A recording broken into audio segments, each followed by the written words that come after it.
Secretary ആര് വേണമെന്നുള്ളത് അദ്ദേഹമല്ലേ തീരുമാനിക്കുന്നത്. അദ്ദേഹത്തിന് എല്ലാ അധികാരമുണ്ട്. രത്തൻ കൽക്കർ നല്ല ഉദ്യോഗസ്ഥനാണ്. അദ്ദേഹത്തെ കേരള ഗവൺമെൻറ് തന്നെയാണ് പോസ്റ്റ് ചെയ്തത്.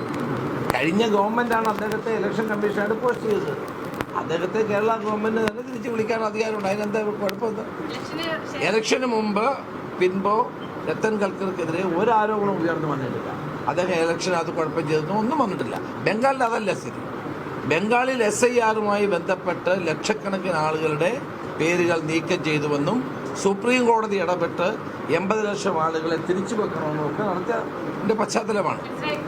തെരഞ്ഞെടുപ്പ് കമ്മീഷണറായ രത്തൻ കേൽക്കറെ മുഖ്യമന്ത്രിയുടെ സെക്രട്ടറി ആക്കിയതുമായി ബന്ധപ്പെട്ട് CPMലെ ചില ക്രിമികീടങ്ങൾ, ഈ ക്രിമികീടങ്ങൾക്ക് വലിയ മൂലം കടച്ചിൽ തുടങ്ങിയിരിക്കുകയാണ്. എന്താ മൂലം കടച്ചിൽ? തെരഞ്ഞെടുപ്പ് കമ്മീഷൻ തെരഞ്ഞെടുപ്പ് അട്ടിമറിച്ചിട്ട്. എന്നാ പിന്നെ ഈ രത്തൻ കേൽക്കറെ തെരഞ്ഞെടുപ്പ് കമ്മീഷണർ ആക്കിയതാരാ? അത് പിണറായി വിജയൻ സർക്കാർ. എപ്പോൾ? പിണറായി വിജയൻ സർക്കാരിൻ്റെ കാലത്ത് 2021 മുതൽ P രാജീവിൻ്റെ GST കമ്മീഷണറായിരുന്നു രത്തൻ കേൽക്കർ. 2022 മുതൽ 2024 വരെ പിണറായി വിജയൻ്റെ സുപ്രധാന IT വകുപ്പ് സെക്രട്ടറി ആയിരുന്നു ഈ പറയുന്ന രത്തൻ കേൽക്കർ. അവിടെ നിന്നാണ് രത്തൻ കേൽക്കർ കേരളത്തിലെ തെരഞ്ഞെടുപ്പ് കമ്മീഷണറായി മാറുന്നത്. അപ്പോൾ കൃത്യമായിട്ട് അന്ന് തെരഞ്ഞെടുപ്പിനെ അട്ടിമറിക്കാൻ വേണ്ടിയിട്ട്, തെരഞ്ഞെടുപ്പ് പിണറായി വിജയന് അനുകൂലമാക്കിയെടുക്കാൻ വേണ്ടിയിട്ടായിരുന്നോ രത്തൻ കേൽക്കറെ അങ്ങോട്ട് പറഞ്ഞു വിട്ടത്? ഇനി ഈ രത്തൻ കേൽക്കർ തെരഞ്ഞെടുപ്പ് കമ്മീഷണർ സെക്രട്ടറി ആവുന്നതിൽ എന്താണ് ഇത്ര വലിയ പ്രശ്നമുള്ളത്? ഒരു പ്രശ്നവുമില്ല. കാരണം എന്താ? മുമ്പും ഇത്തരത്തിലുണ്ടായിട്ടുണ്ട്.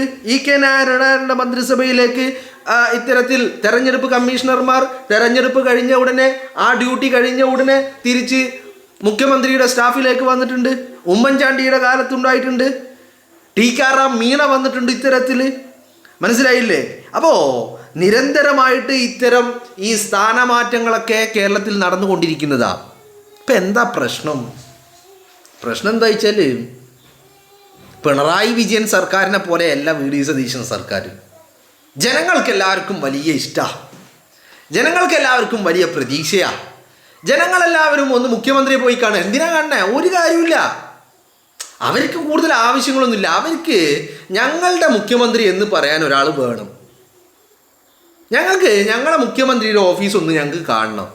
ഞങ്ങളുടെ മുഖ്യമന്ത്രിൻ്റെ കൂടെ ഒരു ഫോട്ടോ എടുക്കണം. ഇതൊക്കെ ജനങ്ങൾക്ക് ആവശ്യമുള്ളൂ. അപ്പോൾ ജനങ്ങൾ ഇങ്ങനെ പോവാണ്. കാരണം എന്താ?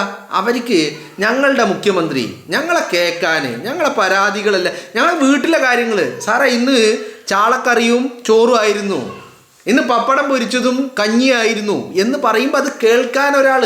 സാറേ, ഞങ്ങൾക്കൊരു ചോദ്യം ചോദിക്കാണ്ട്. ഞാനൊരു കുട്ടി ചോദിക്കുക, സാറേ ലോകകപ്പ് വരില്ലേ, സാറിൻ്റെ ടീം ഏതാ?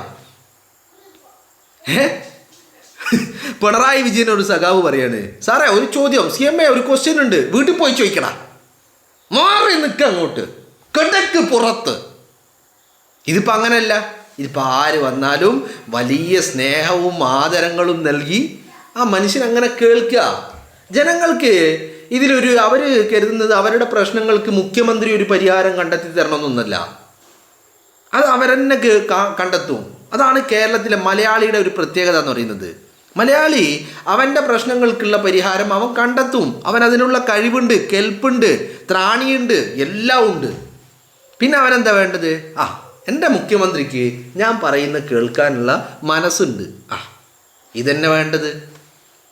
മനസ്സിലായില്ലേ? അപ്പോൾ ഇങ്ങനെ പോയോണ്ടിരിക്കുമ്പോൾ എന്തെങ്കിലുമൊക്കെ ഇങ്ങനെ പറഞ്ഞു കൊടുക്കണല്ലേ അല്ലേ? ഇപ്പം നിങ്ങൾ കഴിഞ്ഞ ദിവസം കണ്ടില്ലേ? കഴിഞ്ഞ ദിവസം എറണാകുളത്ത് ഒരു കുടിയൊഴിപ്പിക്കലുമായി ബന്ധപ്പെട്ട് കഴിഞ്ഞ 10 വർഷം ഇവറ്റകളുടെ അണ്ണാക്കിൽ പിരിവെട്ടിയിരിക്കുകയായിരുന്നു. കഴിഞ്ഞ 10 വർഷം ഇതിനെക്കുറിച്ച് ഒറ്റ എണ്ണം വേണ്ടിയിട്ടില്ല. ഇപ്പം മിഞ്ഞാന്ന് പറയാ അപ്പോൾ രാജീവ് പറയാ പട്ടയം കൊടുക്കണമെന്ന്. എന്നാൽ പിന്നെ പട്ടയം ഈ രാജീവിന് മന്ത്രിയായിരുന്നപ്പോൾ കൊടുത്തുകൂടായിരുന്നു വിറ്റകൾക്ക്. അത് കൊടുത്തോ? അത് കൊടുത്തിട്ടില്ല. ഇവര് ആരതൊക്കെ? ഇവർ ആജ്ഞാപിക്കാൻ ഇവരാരാ? തോറ്റ് പിന്നം പാറിയിട്ട് മൂലക്കിരുന്ന ഈ അടിമകളല്ലാതെ ഈ നിങ്ങൾ ആരടാ? രത്തൻ കേൽക്കറെ ഇനി സെക്രട്ടറി ആക്കണോ വേണ്ടെന്നൊക്കെ തീരുമാനിക്കുന്നത് ആരാ? സഖാക്കളാണോ? ഓന്നേ ചിലക്കാണ്ട് പോയിനടോ, നിങ്ങളാണോ അത് തീരുമാനിക്കണേ? രത്തൻ കേൽക്കർ എന്ന് മാത്രമല്ല, ഇപ്പോൾ ഈ IAS തലത്തിൽ വലിയ മാറ്റങ്ങൾ കൊണ്ടുവന്നിട്ടുണ്ട്. നല്ല പ്രാഗൽഭ്യമുള്ള, നല്ല ചുറുചുറുക്കുള്ള, നല്ല കൃത്യമായി പണിയെടുക്കാൻ കഴിയുന്ന ആളുകൾ കൃത്യമായ വകുപ്പുകളുടെ ചുമതലയിലേക്ക് വരിക. അപ്പോൾ ഇതൊക്കെ സർവ്വസാധാരണമായിട്ട് നമ്മുടെ നാട്ടിൽ എല്ലായിടത്തും നടക്കുന്നതാ. പലപ്പോഴും പല സർക്കാരുകൾ വരുമ്പോഴും സ്ഥാനമാനങ്ങളും മാറ്റങ്ങളും അങ്ങോട്ട് പോക്കും ഇങ്ങോട്ട് വരുത്തും, അങ്ങോട്ടാക്കലും ഇങ്ങോട്ടാക്കലും. അത് ഓരോ ഭരണാധികാരിക്കും ഓരോരുത്തർക്കും അവരുടേതായ ചില കാഴ്ചപ്പാടുകൾ ഉണ്ടാവും. ഇന്ന ഉദ്യോഗസ്ഥൻ വേണം, ഇന്ന ആൾ സ്റ്റാഫിൽ വേണം എന്നൊക്കെ ഉള്ളത്. അപ്പോൾ ഇതിനൊക്കെ എന്ന് പറഞ്ഞാൽ ഒരു കാര്യമില്ല. ഇപ്പം പറയാൻ എന്തെങ്കിലും വേണ്ടേ? ഇപ്പം ജനം ചോദിക്കുന്നതും സഖാക്കൾ ചോദിക്കുന്നതും ലോക്കൽ കമ്മിറ്റി അംഗങ്ങളും ബ്രാഞ്ച് കമ്മിറ്റി അംഗങ്ങളും സംസ്ഥാന സെക്രട്ടേറിയറ്റിലെ അംഗങ്ങളും ജില്ലാ കമ്മിറ്റി അംഗങ്ങളൊക്കെ എന്താ ചോദിക്കുന്നത്? ആ വിജയനെയും കോവിന്ദനെയും അവിടുന്ന് എടുത്ത് വലിച്ച് താഴേക്കിടാനാണ് പറയുന്നത്. തോൽവിക്കുള്ള എല്ലാത്തിനും കാരണം ഈ വിജയനും കോവിന്ദനും ആണെന്ന് പറയാം. അപ്പം അത് ചർച്ച ചെയ്യുന്നതിന് പകരം പാർട്ടി തോറ്റതിന് ഒരു പരിഹാരം ഉണ്ടാക്കുന്നതിന് പകരം അവിടെ സെക്രട്ടറി അയാളെ സെക്രട്ടറി ആക്കി, അയാളെ മറ്റേതാക്കി മറിച്ചതാക്കി. എന്തോ അലക്കടോ നിങ്ങൾക്ക്? നിങ്ങൾ ആരടോ ഇതൊക്കെ പറയാൻ? എന്താ കൃമികീടങ്ങൾക്ക് കൃമികടി ഇങ്ങനെ കടന്ന് കടിക്കുന്നുണ്ടാ? ഇനി പറ്റുമെങ്കിൽ അടുത്ത ഏതെങ്കിലും മെഡിക്കൽ ഷോപ്പിൽ സൂപ്പർ മാർക്കറ്റിൽ പോയാലും കിട്ടൂ. എന്തറിയോ? ആവണക്കണ്ണാന്ന് മലയാളത്തിൽ പറയും, ഇംഗ്ലീഷിലാണെങ്കിൽ കാസ്റ്റർ ഓയിൽ എന്ന് പറയും. ഈ രണ്ടും പറയാൻ അറിയില്ലെങ്കിൽ വയറ്റിളക്കാനുള്ള മറ്റേ പണ്ട് കുടിച്ച സാധനം എന്ന് പറഞ്ഞാൽ മതി. അതങ്ങോട്ട് കുടിച്ചിട്ട് കുറച്ച് ചൂട് വെള്ളം അങ്ങോട്ട് കുടിച്ചാൽ രാവിലെ ആകുമ്പോൾ നല്ല പൈപ്പ് തുറക്കുമ്പോൾ അങ്ങോട്ട് പോകും. മനസ്സിലായില്ലേ? കുറേ സമാധാനം ഉണ്ടാവും ഈ കൃമികടിക്ക്. അല്ലാതെ ഈ വെറ്റകൾക്ക് നിങ്ങൾക്ക് എന്താണോ കാര്യം? ഇതുമായി ബന്ധപ്പെട്ട് നിങ്ങൾക്ക് എന്താണ് കാര്യം? അല്ലേ? ഈ രത്തൻ കേൽക്കർ പി രാജീവിൻ്റെ സെക്രട്ടറി ആയിരുന്നു, പിണറായി വിജയൻ്റെ സെക്രട്ടറി ആയിരുന്നു. പിണറായി വിജയൻ മന്ത്രിസഭയുണ്ടായപ്പോൾ പല വകുപ്പുകളും കൈകാര്യം ചെയ്ത വ്യക്തിയാണ് ഈ രത്തൻ കേൽക്കർ. അല്ലേ? നിങ്ങൾക്ക് ഞാൻ ചോദിക്കുന്നത്, ഇവിടെ ഇതൊന്നും പറയേണ്ട കാര്യമില്ല. നിങ്ങൾ ആരടാ ചോദിക്കാൻ കൃമികീടങ്ങളെ? നിങ്ങൾക്ക് എന്താ ഇതിൽ അർഹത? എന്ത് യോഗ്യത? നിങ്ങൾക്കിതിലൊരു വോയിസും ഇല്ല. നിങ്ങൾ പിണറായി വിജയനെ ഇന്നിപ്പോൾ ചില ബ്രാഞ്ച് കമ്മിറ്റികൾ കഴിഞ്ഞിട്ട് പറഞ്ഞത് പിണറായി വിജയൻ ആ MLA സ്ഥാനത്ത് പോലും ഇരിക്കാൻ യോഗ്യനല്ല, രാജിവെച്ചിട്ട് ഒഴിഞ്ഞു കൊടുക്കണം എന്നാണ് പറഞ്ഞിട്ടുള്ളത്. ഉളുപ്പുണ്ടെങ്കിൽ സഖാക്കളെ, ഉളുപ്പുണ്ടെങ്കിൽ വിജയന് 6 റൗണ്ട് തോറ്റില്ലേ? 6 റൗണ്ട് പിന്നിൽ നിന്നല്ലോ ധർമ്മടത്ത്. ഉളുപ്പുണ്ടെങ്കിൽ വിജയനൊന്ന് രാജിവെക്ക്, MLA സ്ഥാനം രാജിവെക്ക്. ധൈര്യം ഉണ്ടെങ്കിൽ കയ്യോ? MLA സ്ഥാനം രാജിവെച്ച് ഒരു ഉപതെരഞ്ഞെടുപ്പിനെ നേരിടാൻ പറ. ഉറപ്പായിട്ടും ധർമ്മടത്തിൻ്റെ മണ്ണിൽ UDF സ്ഥാനാർത്ഥി വിജയിക്കുമെന്ന് മാത്രമല്ല, 102 എന്നുള്ളത് 103 ആവും. നിങ്ങൾക്ക് കെൽപ്പുണ്ടോ? കയ്യോ? നിങ്ങൾക്ക് സഖാക്കൾക്ക് കയ്യോ? അപ്പോൾ സഖാക്കൾ ആരെ സെക്രട്ടറി ആക്കണം, ആരെ പേഴ്സണൽ സ്റ്റാഫിൽ എടുക്കണം എന്നൊന്നും സഖാക്കൾ ഇങ്ങനെ കുറച്ചുകൊണ്ട് നിൽക്കണ്ട. നിങ്ങൾക്ക് അതിനുള്ള അവകാശമില്ല. മനസ്സിലായില്ലേ? അത്രയേ ഉള്ളൂ.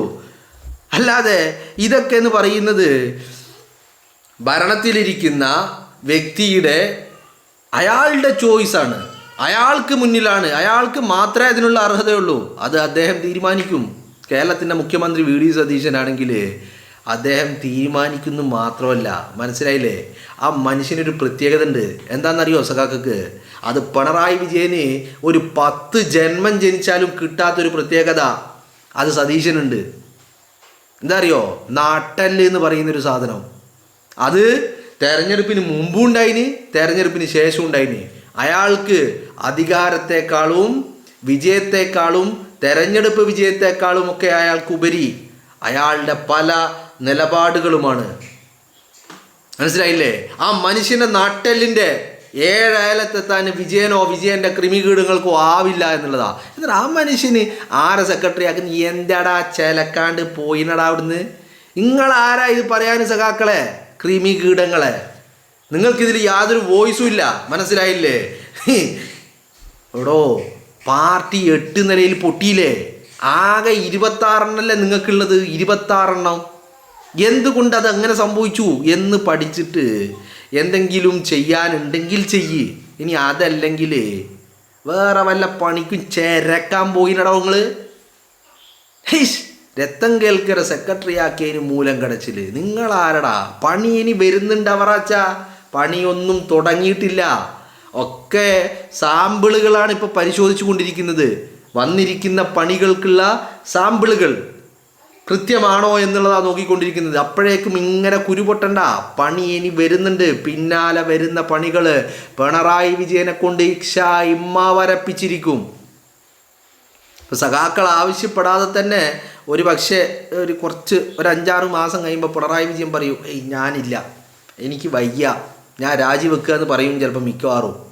കാരണം കേരളത്തിൻ്റെ നിയമസഭയിൽ ആൺകുട്ടികൾ ഒരുങ്ങി തയ്യാറായിട്ടാണ് ഇപ്രാവശ്യം വന്നിട്ടുള്ളത്. വിജയനെ നേരിടാൻ വേണ്ടതൊക്കെ കയ്യിൽ കണക്ക് കൂട്ടി ആയുധങ്ങൾ മൂർച്ച കൂട്ടിയിട്ടാണ് കേരളത്തിൻ്റെ നിയമസഭയിലേക്ക് ആൺകുട്ടികൾ എത്തിയിട്ടുള്ളത്.